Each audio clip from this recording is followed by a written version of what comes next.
전 세계적으로 치솟고 있는 유가가 물가 상승을 주도하고 있는 가운데 바이든 대통령이 오늘 비축유 방출 방침을 밝혔습니다. 1979년 박정희 시해 사건 직후 이를 수사하면서 쿠데타를 통해 집권했던 전두환 전 대통령이 한국 시간 23일 오전 90세를 일기로 사망했습니다. 예년보다 온화한 날씨를 보여온 뉴욕 지역이 추수감사절 다음 날인 26일부터 기온이 급강하하고 돌풍이 불 것으로 예보돼 각별한 주의가 요구됩니다. 뉴욕한인 봉사센터 KCS에서 2022년 뉴욕과 뉴저지주의 건강보험 등록기간 동안 등록과 상담을 돕고 있다고 전했습니다. 이상은 TKC 뉴스데스크 오늘의 주요 소식입니다. 소아과 의사들은 이제 5에서 17세 아동의 코비드-19 백신 접종을 권장하고 있습니다. 부모 또는 보호자로서 의문이 있을 수 있습니다. 예를 들어 코비드-19 백신이 정말 아이들에게 안전한가요? 또는 아이가 코비드-19 백신을 꼭 맞아야 하나요? FDA와 CDC는 파이자 코비드-19 백신이 안전하다는 것을 확인하고 5세 이상의 아동에게 사용을 승인하였습니다. 코비드-19 백신은 다른 아동기 예방접종과 같이 5세 이상의 아동에게 권장됩니다. 코비드-19 예방접종을 받는 것은 코비드-19 질병으로 인해 중병에 걸리거나 장기적인 합병증을 앓지 않도록 하는 최선의 보호책입니다. 오늘 아이의 백신을 접종받으세요. 코비드-19 백신에 관한 더 자세한 정보는 nyc.gov/covid 백신을 방문하시거나 212-268-4319에 연락하십시오. 하고 싶은 일을 하고 싶은 대로 그리고 매일매일 정관장 천목 나를 위한 1초의 습관 천목 가족 건강이 세상에서 가장 큰 감사. 가족에게 건강한 습관을 선물하세요. 파이락 등 가족용 15%까지 할인. 천록정이나 250불 이상 구입 시에도 선물을 드립니다. 정관장.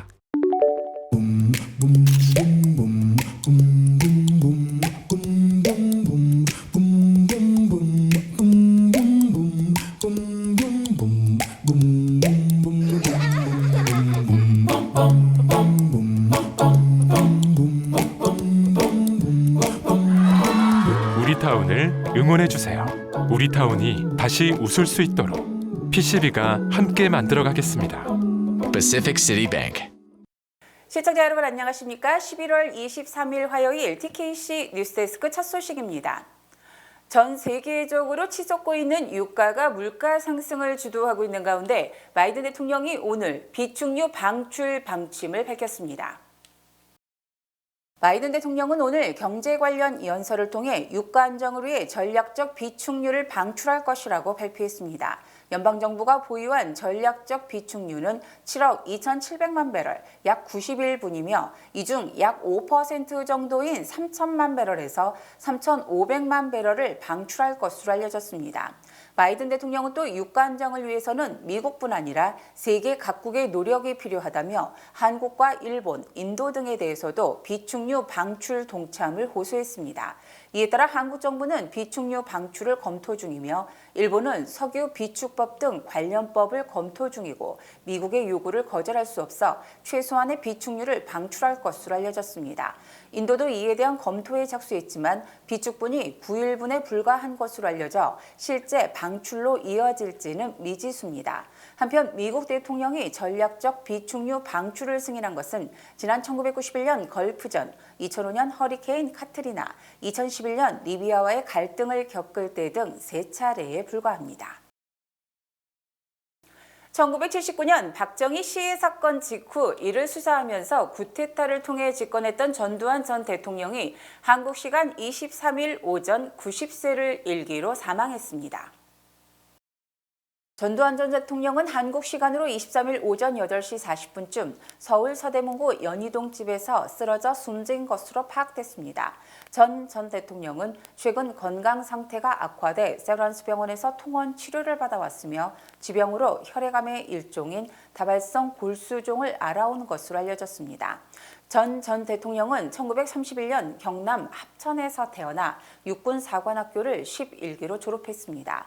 군내 사조직 하나회를 만들고 12.12 군사 구테타를 통해 집권했으며 5.18 광주 민주화 운동을 유혈 진압한 뒤 1980년부터 88년 초까지 11대 12대 대통령을 지냈습니다. 퇴임 이후 내란과 살인, 뇌물 등의 혐의로 무기징역이 확정됐지만 1997년 12월 특별 사면으로 석방됐습니다. 문재인 대통령은 역사의 진실을 밝히지 않고 진전성 있는 사과가 없었던 데 유감을 표한다고 말했으며 청와대 차원의 조화와 조문 계획이 없음을 알렸습니다. 12.12 군사 구테타와 5.18 광주 민주화운동 유혈 진압을 주동한 만큼 전직 대통령에 대한 예우는 불가하다는 입장입니다. 전 대통령이 과거 행적에 대해서 사과하지 않은 점과 또 국민 감정을 고려해 장례가 국가장으로 치러지지는 않을 것으로 보입니다. 예년보다 온화한 날씨를 보여온 뉴욕 지역이 추수감사절 다음 날인 26일부터 기온이 급강하하고 돌풍이 불 것으로 예보돼 각별한 주의가 요구됩니다. 국립기상청 예보에 따르면 뉴욕으로는 24일에는 최고 핫시 46도, 최저 35도의 추위가 이어지겠지만 추수감사절인 25일은 바람이 줄어들고 비교적 온화한 날씨가 이어지면서 기온이 56도 안팎을 맴돌 것으로 예상됩니다. 그러나 오후부터 차츰 구름이 끼기 시작할 것으로 예상이 되며 추수감사절 다음 날인 26일 한랭 전선으로 인해 기온이 급강하하고 돌풍이 불 것으로 전망돼 미리 대비하셔야겠습니다. 또 예보에 따르면 26일에는 30%의 확률로 오전에 비가 올 수도 있습니다. 오후에는 다시 맑아질 것으로 예보돼 있으나 여전히 강한 바람에는 주의하셔야겠습니다. 기상청은 급격하게 떨어지는 기온에 실외 수도관이 얼거나 파열될 가능성을 미연에 방지할 수 있도록 덮개 등을 활용하고 야외에서 키우는 식물, 작물이 얼지 않도록 유의해야 할 것이라고 전했습니다. 뉴욕 한인봉사센터 KCS에서 2022년 뉴욕과 뉴저지주의 건강보험 등록 기간 동안 등록과 상담을 돕고 있다고 전했습니다. KCS는 뉴욕과 뉴저지 주정부 공식 내비게이터 기관으로서 내년도 뉴욕과 뉴저지 건강보험 신규 가입과 갱신을 공식 오픈 등록 기간 동안 등록과 상담을 통해 도와드리고 있다고 밝혔습니다. KCS 공공보건부 제시카 이 프로그램 매니저는 본사와의 인터뷰를 통해 팬데믹으로 커뮤니티 내 건강보험의 중요성이 높아졌다며 많은 분들이 KCS를 통해 도움을 얻을 수 있길 바란다고 전했습니다. 코비드 때문에 저희 커뮤니티가 건강보험에 대한 것을 더 중요하게 생각을 했었고 신청하는 분들이 더 많아졌거든요. 올해랑 내년에도 KCS에서 무료로 건강보험 신청 간단한 상담이라도 필요한 분들께 지금 제공을 하고 있어요. 제시카 프로그램 매니저는 시민권자, 영주권자, 인정되는 비자 소지자 등에 한해 건강보험 신청이 가능하다고 말했습니다. 또 뉴저지는 내년 1월 31일까지 접수받고 있으나 뉴욕의 경우 건강보험은 보험 신청 날짜에 따라 접수 기간이 상이하기 때문에 미리 확인이 필요하다고 전했습니다. 특히 제시카 프로그램 매니저는 다니고 있는 병원이 있으신 분들은 미리 확인을 하는 것이 중요하다고 강조했습니다. 신청하는 기간은 2022년도 1월 31일까지고요. 그리고 뉴욕 같은 경우에는 보험을 신청하는 날짜에 따라 다 다르고요. 그리고 제일 중요한 것은 이미 병원이나 주치의한테 가시는 분이 있으시면 꼭 그분하고 어떤 보험을 받는지 확인하시는 게 제일 좋습니다. 현재 뉴저지와 연방정부는 대부분의 등록자에게 건강보험 비용을 낮추기 위해 재정 지원을 제공하고 있습니다. KCS 내비게이터의 상담과 도움이 필요하신 분은 KCS 공공보건센터 전화 또는 이메일로 문의하시면 됩니다. 국제인권운동가 마영애 대표가 탈북자 지원과 문화 공연을 통한 사회봉사 공로를 인정받아 뉴저지주 상하원으로부터 공로상을 수상했습니다. 뉴저지 주의회는 마 대표가 성공한 사업가이면서 인권활동과 사회봉사에 헌신해왔다며 공로상을 전달했습니다. 이번 공로상을 로레타 와인버거 주 상원 의원과 고든 존슨 주 하원 의원 등이 수여했습니다. 또 최근 뉴저지 저지시티로부터 인권활동과 순대 사업을 통해 탈북자들을 지원해온 공로를 인정받는 결의안을 수상했습니다. 뛰어난 양금 전문가로서 마 대표는 연방, 주, 각 카운티 정부 등이 주최하는 행사에서 사회 봉사와 공연을 펼쳤습니다. 또 지난 2018년부터 마영의 순대라는 이름으로 사업을 시작한 마 대표는 미동부 전역으로 지점을 확장하고 있습니다. 마 대표는 사업을 성공해야 더 많은 봉사와 북한 인권 활동을 펼칠 수 있다며 도움이 필요한 자들에게 도움을 줄 수 있는 좋은 사업인이 되고자 한다고 소감을 말했습니다. 연방정부가 코로나19 확진자가 다시 증가하고 있는 독일과 덴마크에 대해 여행 금지를 권고했습니다. 연방국무부는 22일 독일과 덴마크에 대한 여행 경보를 여행 재고에서 여행 금지로 상향했습니다. 국무부의 여행 경보는 1단계 일반적 사전주의, 2단계 강화된 주의, 3단계 여행 재고, 4단계 여행 금지로 나뉘는데 여행 금지는 최고 등급입니다. 국무부는 최근 이들 나라에서 코로나19 확진자가 많이 늘어난 상황을 반영한 것이라고 설명했습니다. 독일 질병관리청 격인 로베르트 코흐 연구소에 따르면 최근 일주일간 신규 감염자는 10만 명당 386.5명으로 일주일 전에 303명보다 증가했습니다. 이에 앙겔라 메르켈 총리는 지금까지 경험했던 어떤 것보다도 나쁜 상황이라면서 제한 조치를 강화할 것을 촉구했습니다. 파이자의 코로나19 백신이 12세에서 15세 청소년들에게 100% 예방 효과를 보인 것으로 조사됐습니다. 파이자는 12세에서 15세 청소년 2,228명에게 백신을 2차례 접종한 뒤 7일에서 4개월 동안 추적 관찰한 결과 100% 예방 효과를 보였다고 발표했습니다. 시험 참가자 중 코로나19에 걸린 30명 모두 위약 투여 그룹이었고 백신 투여 그룹에서는 확진자가 나오지 않았습니다. 파이자는 이에 대해 백신 효능이 100%임을 의미한다고 설명했습니다. 파이자는 성별, 인종, 비만 정도에 관계없이 예방 효과가 높았고 2차 접종 뒤 최소 6개월 동안 심각한 안전성 문제는 발견되지 않았다고 밝혔습니다. 앤드류 쿠모 전 뉴욕주지사의 성추행 의혹 등에 대한 뉴욕주 하원의 탄핵 조사 결과 성추행 등의 증거가 압도적으로 많은 것으로 드러났습니다. 뉴욕주 하원 법사위는 22일 외부 독립기관에 의뢰해 작성한 63페이지 분량의 탄핵 조사 보고서를 공개했으며 성추행 피해를 입은 여성은 뉴욕주 검찰 조사보다 1명이 더 늘어난 12명인 것으로 드러났습니다. 법사위는 쿠모 전 주지사의 성추행 의혹과 요양원 사망자 고의 은폐, 회고록 발간 시 주정부 공무원을 통한 대필 의혹 등 크게 3가지 의혹에 대해 조사했으며 의혹의 상당 부분이 사실이라고 밝혔습니다. 찰스 라빈 뉴욕주 하원 법사위원장은 쿠모 전 주지사의 행동은 너무 역겹고 공직자로서는 부적절하다며 뉴욕주 주민들이 이 보고서를 통해 사태의 심각성을 이해하게 될 것이라고 강조했습니다. 한편 쿠모 전 주지사는 성추행 의혹이 제기되고 뉴욕주 의회가 탄핵 조사를 시작하자 지난 8월 말 자진 사퇴, 탄핵 표결 등이 진행되지는 않았습니다. 이 보고서 작성에는 510만 달러 상당의 예산이 투입됐으며 사법당국도 쿠모 전 주지사 수사에 참고할 것으로 전망됩니다. 지난 2019년 뉴욕시 개인소득세 보고자가 전년보다 3.2%, 소득액은 3.6% 늘어났으며 소득세 신고자의 55%가 연소득 4만 달러 이하로 집계됐습니다. 뉴욕시 독립예산국은 지난 2019년 뉴욕시 개인소득세 보고자의 조정소득은 3,805억 달러이며 이에 따른 뉴욕시 세수는 120억 달러를 기록했다고 발표했습니다.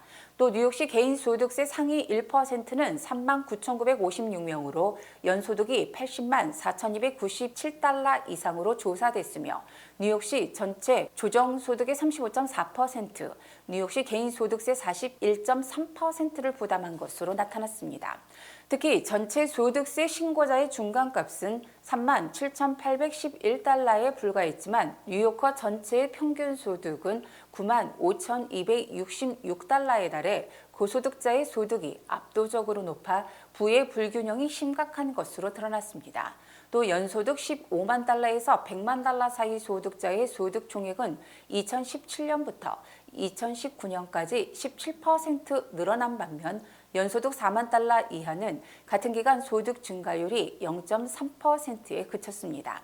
한편 자산 시장의 부진으로 2019년 금융소득은 5.8% 감소했으며 이는 2018년 6.8% 감소에 이어 연속 2년 줄어든 것입니다. 내년에 실시될 뉴욕 주지사 선거와 관련해 캐시 호컬 뉴욕 주지사가 압도적 우위를 지키고 있습니다. 데이터 포 프로그레스가 실시한 여론조사에 따르면 호컬 주지사는 36%인 반면 잠재적 후보로 꼽히는 앤드류 쿠모 전 주지사는 22%에 그쳤습니다.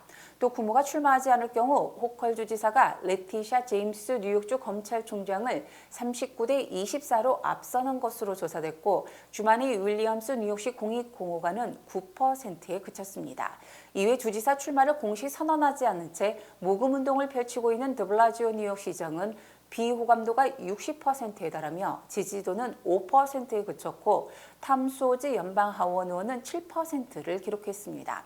또 뉴욕주 감사원장 선거에서는 토마스 디나폴리 현 감사원장이 32%, 스캇 스트링거 뉴욕시 감사원장이 31%로 오차 범위 내 각축이 보이고 있습니다.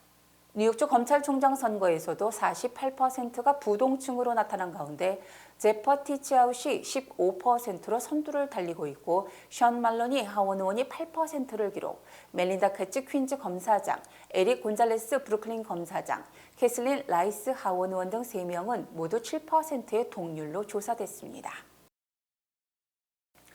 한국에 진출한 애플의 갑질이 도를 넘었다는 지적이 많습니다. 애플은 상생기금을 조성하고 갑질을 시정하겠다는 약속을 했지만 아직도 제대로 지켜지지 않고 있다고 합니다. SBS 이성훈 기자입니다.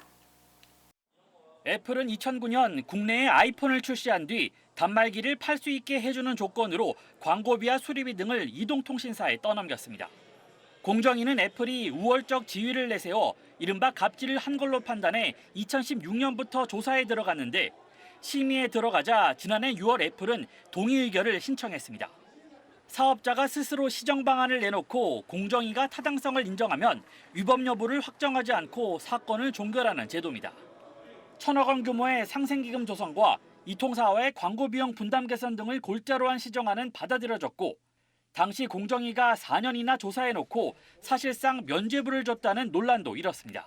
엄격한 요건하고 절차에 따라서 이루어지는 것이기 때문에 어떤 기업을 봐주기를 한다라는 것은 사실상 불가능한 제도라고 말씀을 드리겠습니다.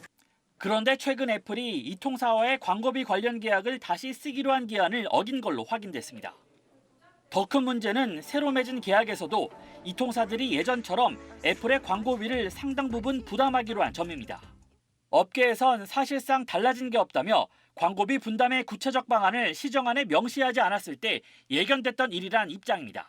효과가 없었다라는 게 사실 드러났기 때문에 광고는 얼마로 제한을 한다든지 이런 좀 가이드라인이나 구체적인 이런 제재 조치가 좀 더 필요하지 않을까 싶습니다.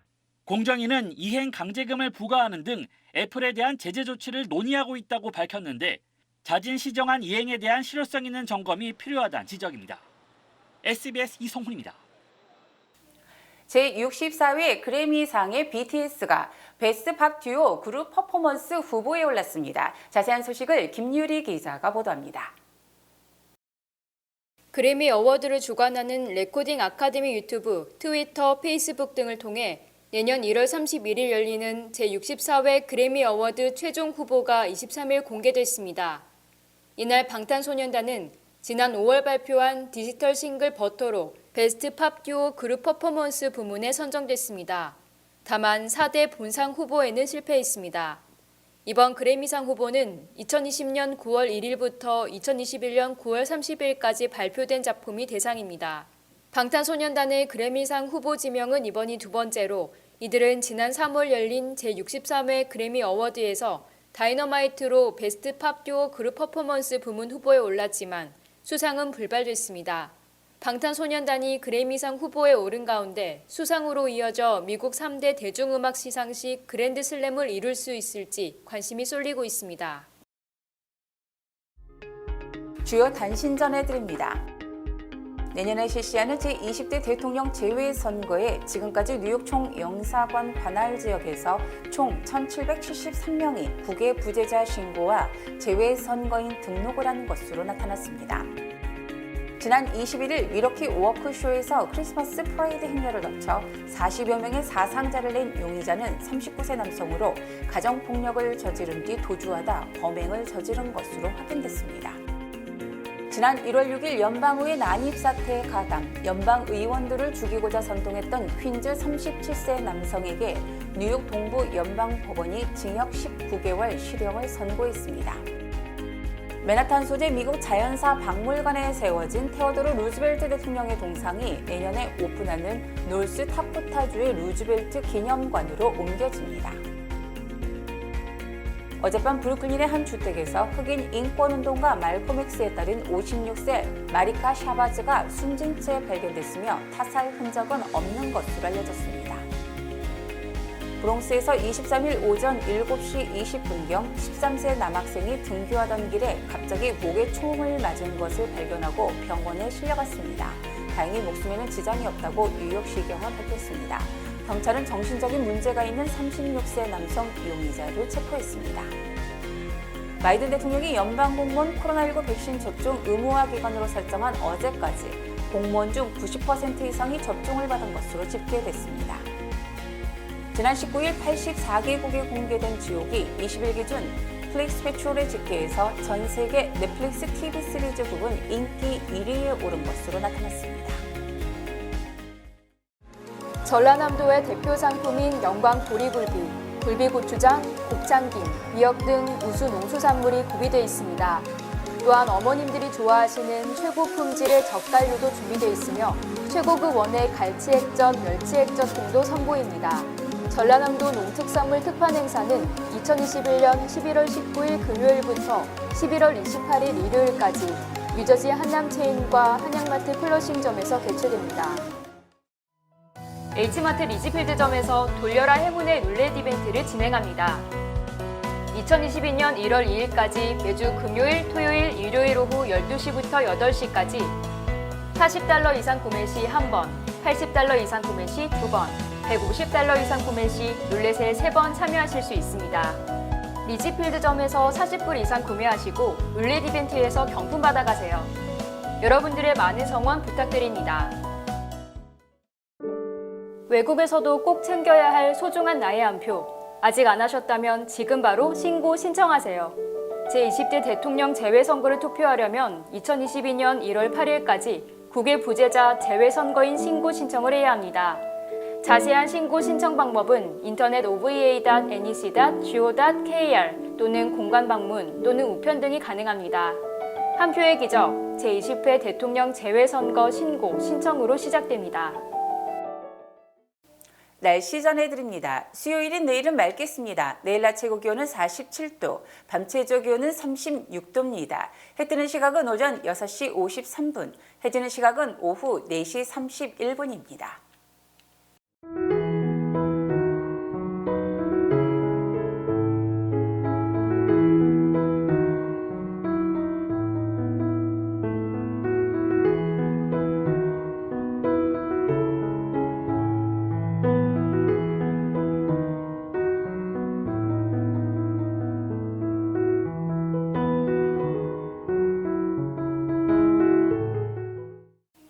이상으로 11월 23일 화요일 TKC 뉴스데스크를 마칩니다. 시청해주신 여러분 고맙습니다.